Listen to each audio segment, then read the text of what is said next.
nunirako anao ireo hirahira sy ny kalokalo tsara indrindra tao anaty fanginana no natsapako miafo ny fitiavako tianao mirehitra tsy mety maty ao abo ho anao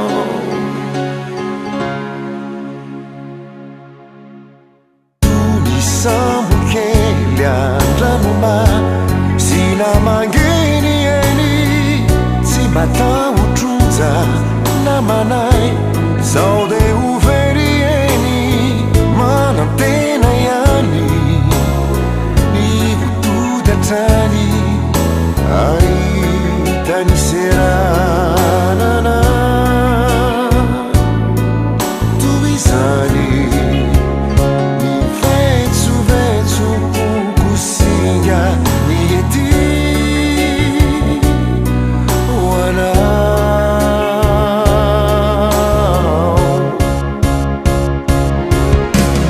na dia manirery azao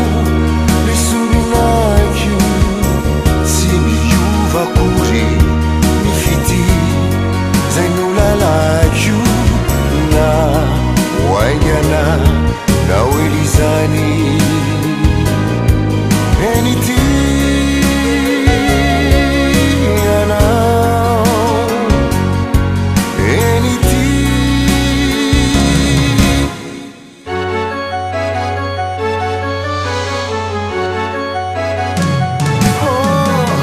raha tomanembo na ianao ka mahatsiarotsiaro ireo dinatsika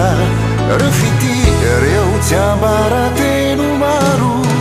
de izany no vomaika ame no nahatrany miafo ny fitiavako tiaminao mirehitra tsy mety maty ao abo ho anao